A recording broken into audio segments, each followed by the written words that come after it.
We might start with you, Sarah. Okay. So, can you tell us a little bit about how you got to be involved with the Star Wars community and the various legions? Yep. So I had a friend of mine who was in the 501st Legion in Georgia, in the US, and he knew I was into photography. I'd never even heard of the 501st back in 2012. And he said, why don't you cut your photography chops, go out with these guys, check it out, because it's all a lot of black, white and red. It's really quite hard to photograph. I said, yeah, no worries. So I met up with them for the 3D premieres of the episode 3, I think it was, way back in the day.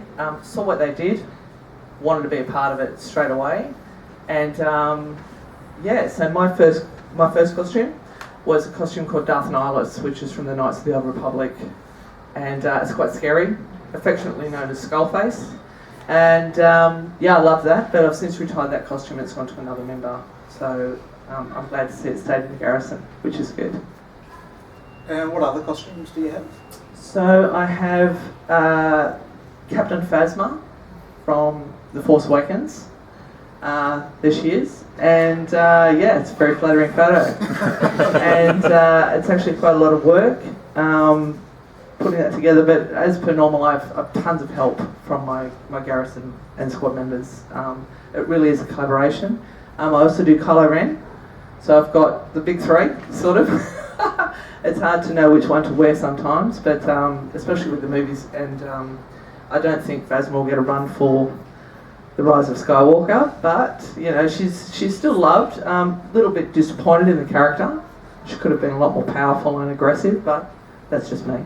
But Kylo gets a run, and he's basically a, you know, he's a teenager with a bad temper tantrum. So that's how I play him. Yeah, it's good fun. And the big fella, Big Chewie. So why Chewbacca? I've always loved Chewbacca.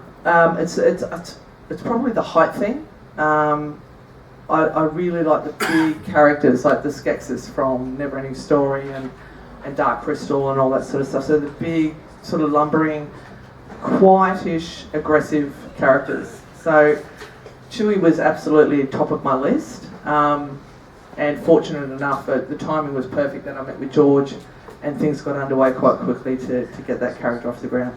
So Chewie changes a little bit between the movies. Why? What version of Chewbacca did you go for, and why? So I've gone for the original, episode 4. The first film I ever saw. First time I ever saw Chewie.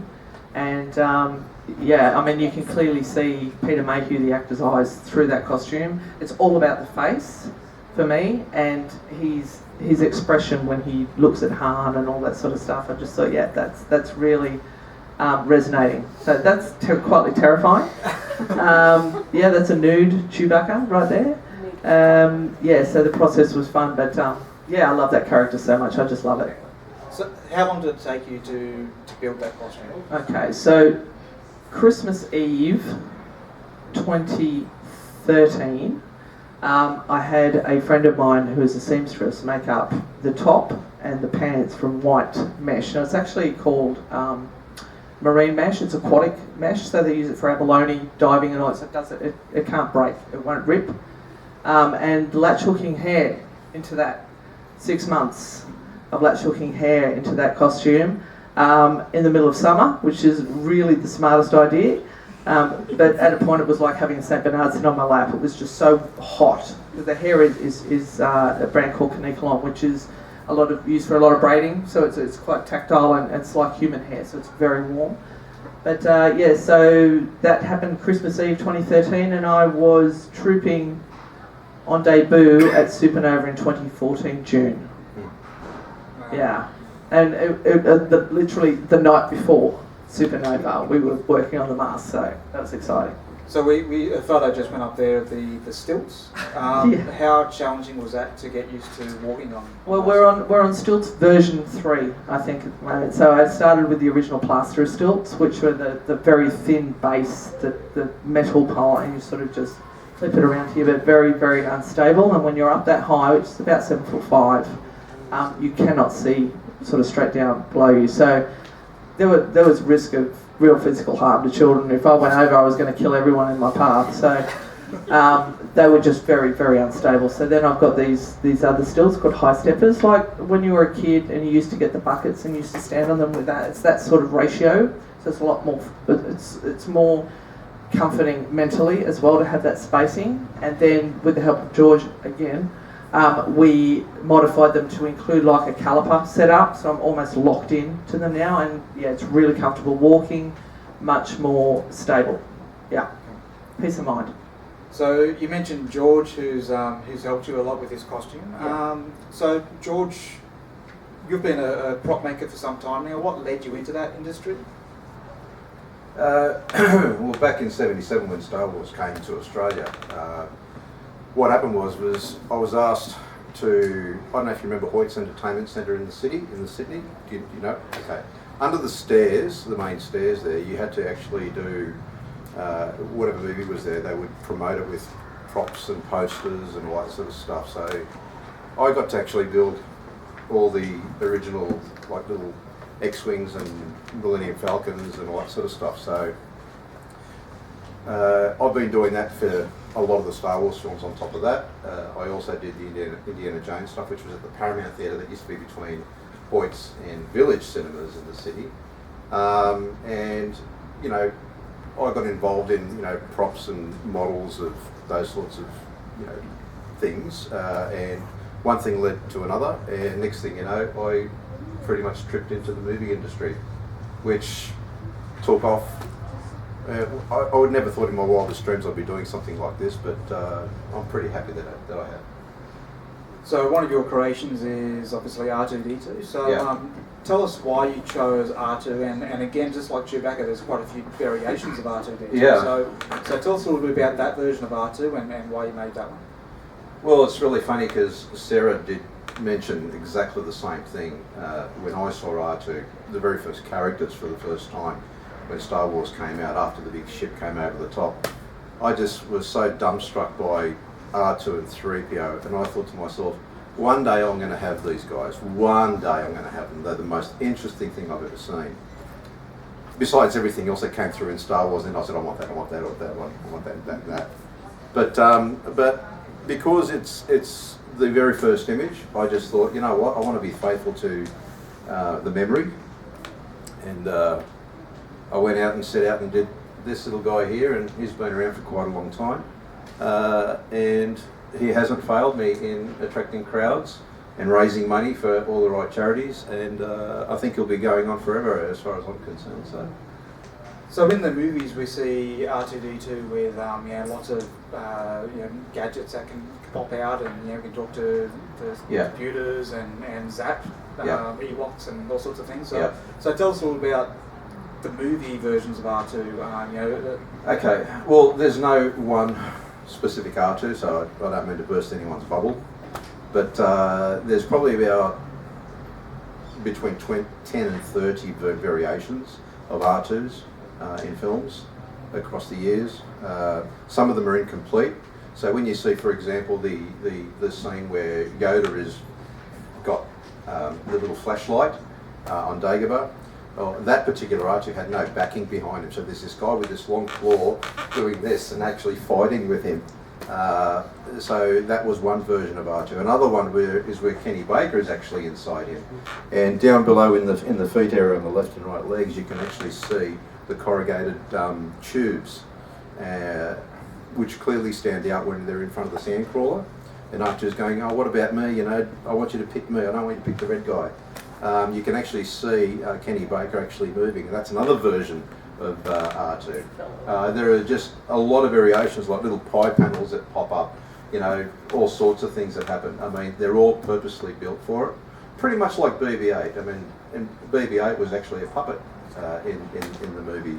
And after that was done, then all the droid builders around the world decided, we're going to try and actually make him a mechanical version. And you know what? These guys that are out there, absolutely brilliant. They've gone out of their way. They've made things happen, and it's all because of the joy of Star Wars. You know, it's bringing everything to life. So, you know, but a lot of different guys, and I can't build all of them. There'll be no room. So, you've done a bit of work on the Star Wars prequels, as you mentioned in the opening. Do you want to tell us a little bit about your time there? Well, that was one of those situations where, excuse me, they needed just little props to be done here and there. Not a lot of big stuff because a lot of it was CG, but the stuff that you would have, whether it's like a lightsaber or a hilt or you know, other things that you might see, they would make a few maquettes and things like that. George would walk into the room, you know, you'd have to sort of stand back, watch him come through, and go, yeah, I don't want that. He'd talk to, you know, to his, whoever the guy was next to him, I want this, or can we change that, or do this. For me, it was like, yeah, well, that's really cool, but I couldn't say a word. But it was really a lot of work that was done, as in like work. You couldn't really invest your you know, like your fandom for Star Wars in it. Jobs needed to be done, and then at the end of the day, it was very rewarding, but it wasn't as glamorous as what you'd think it was. But it was a lot of little props and things that would mean nothing to anyone. It was like stuff that was just on set here or stuff there, but the majority of it was pretty much green screen. So I was, at the end of the day, I was more of a lackey than anything else. So that's pretty much it. And did you get to meet George Lucas, or how? Yeah. I met him a couple of times. You know, so like looking in the mirror? Oh no, well, you know, he did sort of walk into a room one time and happened to be there, and I did have my beard a little bit and sort of the hair thing, and you know when someone walks up to you and they kind of look at you from a short distance and go, yeah, right, and then just turn around and walk away. Well, that's pretty much what happened. So I you know, and I had a checkered shirt on as well, so that didn't help. But as you guys know, I do sort of do his character a little bit and hang around with the 501st and the Rebel Legion. I think I pretty much complete the little setup of the original Star Wars family. It helps. I think we're the only people that really do it on a regular basis. But having meeting him and seeing him, yeah, I'll tell you what, he's a sort of a nice guy, but you don't know no one really knows him that well because he's like a yes-no man. It's like yes, no, yes, no, yes, no, see you later, and he's out the door. So you don't really talk to him very much. So we've spoken quite a few times about some of the various stories that you've got, and you've got an interesting story about when you got to meet Carrie Fisher. Do you want to tell us a little bit about that? Well, Carrie was here, what year was that? That was about 6 years ago, was it? Something like that? Well, actually, it was just before Force Awakens. And I had R2 with me at the time, and a few people asked me to do, get into a Han Solo costume. And, you know, people that go to the cons, they want to get their photos taken with the stars, they want to get their autographs and all that sort of thing. And I ploughed through, you know, R2 actually parts everyone like the Red Sea. So he's pretty biblical in that sense. And I went all the way straight through, and R2's bleeping and doing all his little thingos, and the next thing you hear is Carrie going, "Is that my little friend?" And I got sort of coming around the corner, and she just went hee-ha and came in and gives us a hug and everything, and all I could think of was I can retire my costume. It was touched by Carrie Fisher. So, and it was great. She's absolutely everything that people love her to be. And the next day we had a Q&A session. So like you guys are sitting here, people are going to be asking questions, and we had the 501st Legion and the Rebels, you know, parade her in, and R2 was there in front of her and whatnot, and so the MC comes up and he says, "Oh, you can have first question." So I just simply get up and we weren't supposed to ask her or mention anything about the new movie coming out, and stupid me goes, "Oh, congratulations on winning your role in," because I had a little bit of inside info, but on The Force Awakens, she goes, "I don't know what you're talking about." And I go, "Yeah, you do." She goes, "No, I don't." I said, "Yeah, you do." She goes, "No, I don't." So, and the crowd is just loving it. And so to cut a long story short, it was a very memorable thing. But to have that banter with her, I was in heaven, absolutely heaven. So, and it's sad to see her go. Yeah. Sarah, you've also had your own brush with some celebrities. You got to meet Peter Mayhew. Do you want to tell us a little bit about that? I did. Recently, that's me. There's Peter over there. Now, we have every 1 or 2 years, generally every 2 years, there's an event called Celebration in the US, which is a dedicated Star Wars convention for 5 days.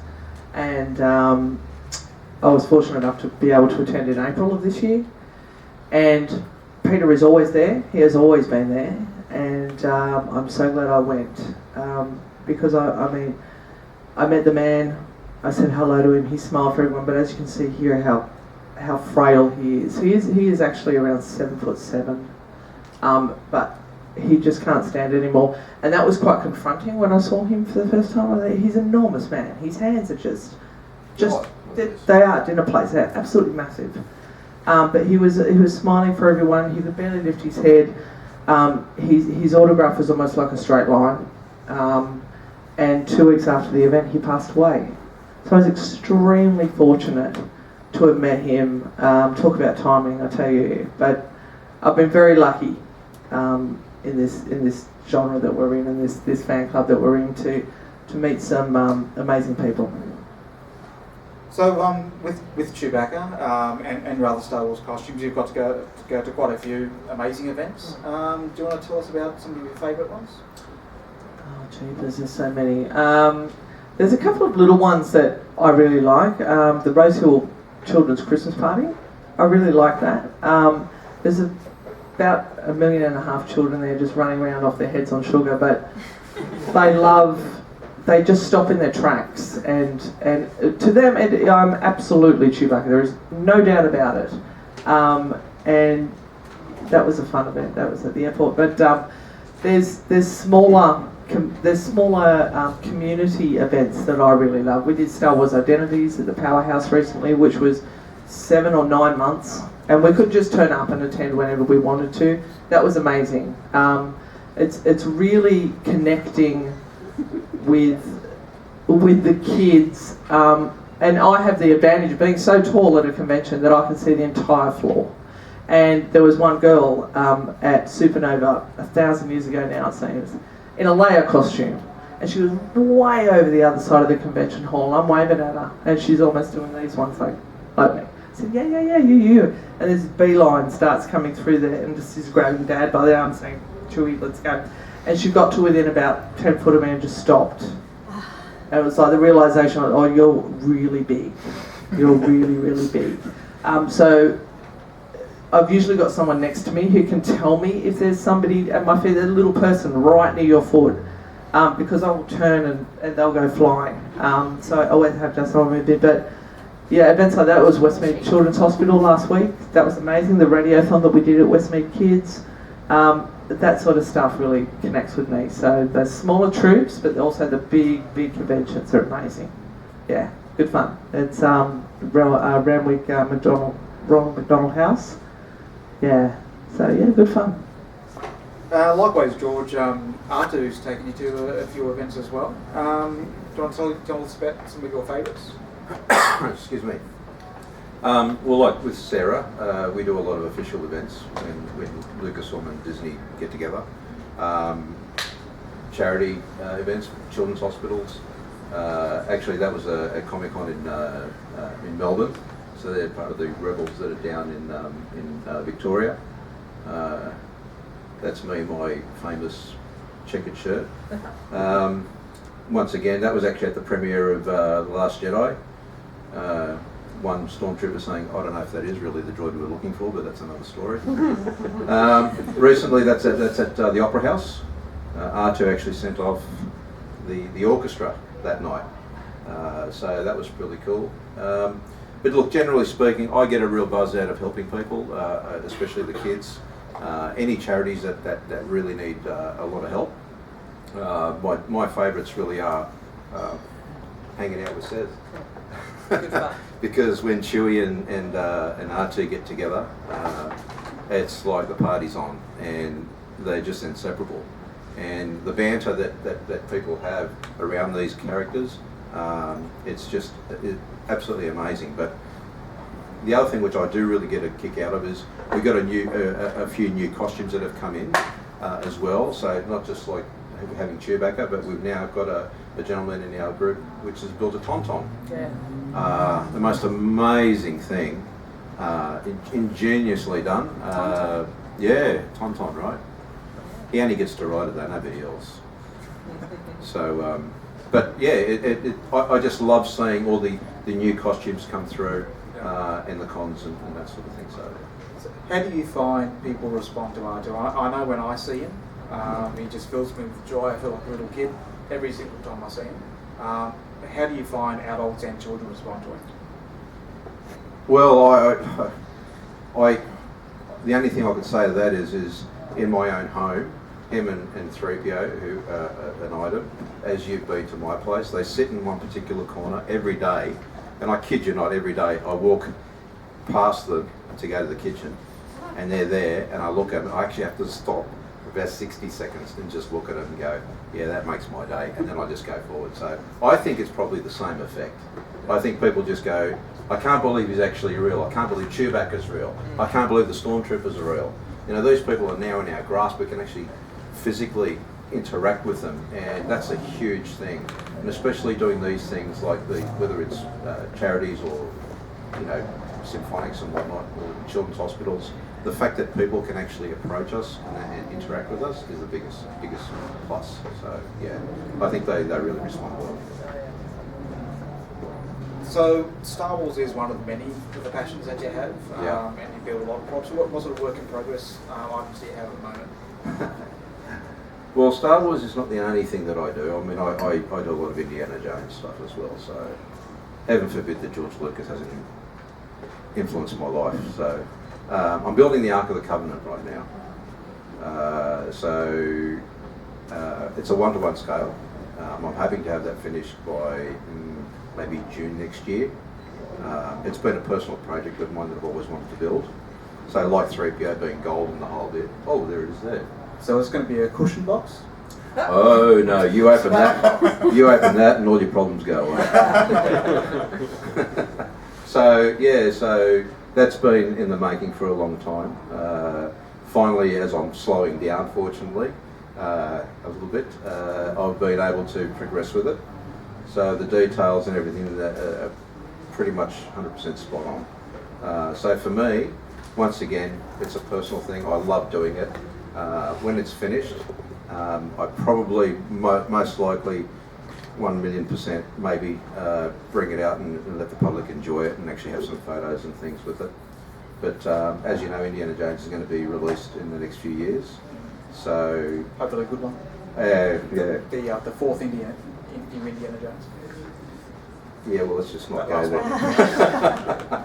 But yeah, I mean, look, it's once again, it's another genre that's going to be coming to a close, and I hope that I do get to showcase this, and it's another thing that people don't normally get to see. So what I like building mostly in my professional career is stuff that not a lot of people can get to actually come up and touch. Sarah, do you have any other or any new costumes that are work in progress that you want to tell us about? Or there's a couple. I was just talking to Richard up there earlier. Non-Star Wars related. There's a couple I want to do. One is Darla from Finding Nemo. And the other is Crichton from Red Dwarf. Yeah. Yes! I would love to do Crichton from Red Dwarf. I reckon I could pull off Crichton from Red Dwarf. And so they're just pocket pieces. They're, you know, if a little bit of cash comes my way, then I'll look into it a little bit more. But Darla is just about there. I've just got to do some stuff. So that'll be at the conventions. I did Marvin Martian for a convention, but that hasn't seen a lot of days since then. It's still around. I just haven't bought him out. But there's always something churning away. The little hamster is running up in my head somewhere. So, but you talked about earlier about crowd effect on the characters. I've seen grown men cry when they get their photos with Chewie. I've seen adults push people out of the way. Kids, get out of my way, I'm getting a photo with Chewie. They totally resort to an infantile state.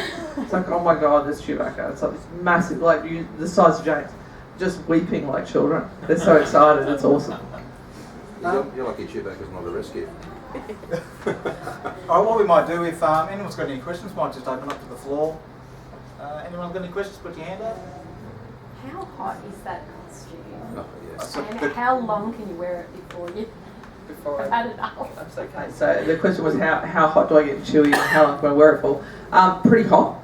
The instant indoors today, you would think that the air conditioning is fantastic, but it does nothing. The fans are really good because it's a mesh suit. It doesn't matter if it's hot or cold. There's a breeze going through, so it makes a big difference. But yeah, outside or indoors stagnant. The minute I put the mask on, I'll just start beating up sweat. 3 hours is my longest stance in that one. No, that was pretty special. But the shoes matter. Shoes definitely matter. And what's it called? Memory foam? Got to have that. Yeah. They do go numb, so they sort of go a bit oompa-loompa for a little while, and then I'm right again. The blood's flowed, and I can crack on. So, yeah, very warm. Very warm. I think the best one was after we'd built Chewbacca, I got to have a go at wearing the costume while Sarah was actually walking me around because I was testing out the costume for my own purposes because I wanted to see what it felt like.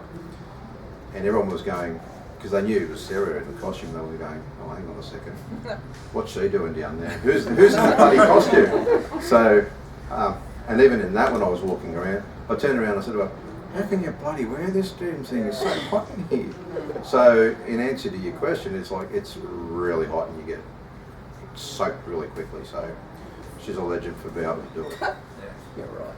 Do you get hot wearing R2?